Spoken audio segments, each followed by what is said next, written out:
It's about 1:45 in the afternoon.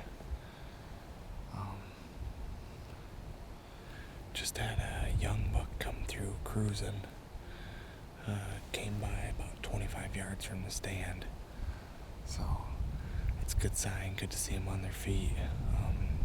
We're just gonna sit tight, sit here till dark, and he kind of went into the bedding area behind me, so maybe he'll bump something out of there. See what happens. Hey guys,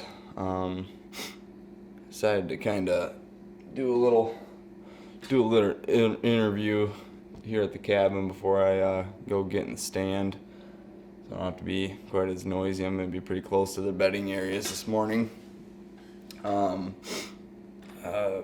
cold front came through last night. It's probably down in the high 20s, low 30s. I got a pretty good coat of frost on the windshield on the truck, so that's a good sign. Hopefully it'll keep them moving late this morning. Since our last update,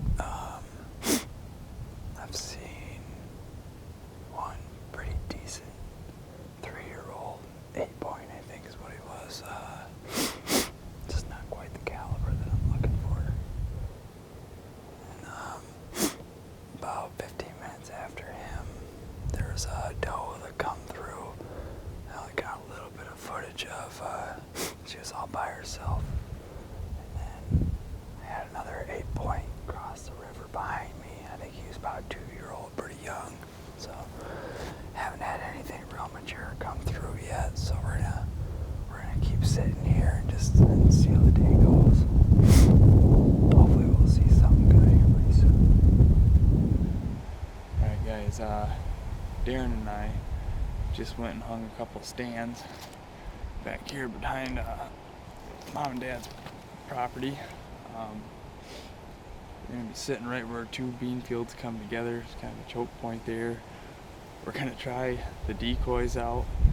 We had to go and blow the dust off of them. Been a while since we used them. The buck looks a little rough, but hopefully we can get something coming in just to at least see how they're reacting.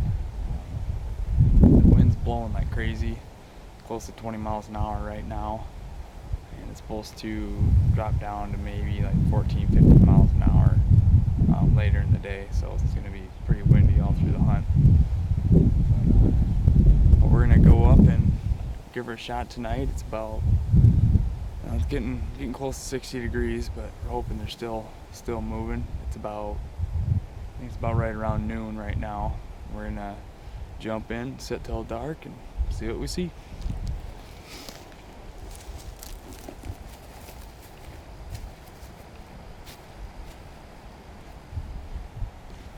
Well guys, our luck has not changed. We came in here, we got these stands up, got all set up. We did have a little nubbin buck come by, but then we heard some voices over in the neighbor's property, and 2 guys come up, and we're clearing shooting lanes about, 70, 80 yards from us. So we're gonna stay seated. We still got some bedding over across the other side of the bean field that I think holds some deer. So we're gonna hopefully something will come out to us, but we're gonna sit tight and sit till dark. Hopefully something comes by. Hey guys, well, it's that time again. It's Wednesday. I'd like to thank you guys for watching the episode. Brian and Darren are doing a great job getting me footage every time they have enough to use. It's been rough. I did see a decent buck Saturday night out of the blind. He actually came fairly close, moved around me, and I just didn't get a shot at him. I watched the footage pretty close, and I just don't think he's old enough. I'd be happy with any size deer, but I'm trying my best on the properties that I may have a chance to let them grow. I want to let that deer walk. Great deer, but I think now I've made the decision that I'm gonna let him go. I have an older deer on that property that I'd actually be more happy with just because of his age. But stay tuned for next week's video, our weekly blog. Hopefully we have something more impressive, laying on the ground maybe. But like I always say, we'll see what happens.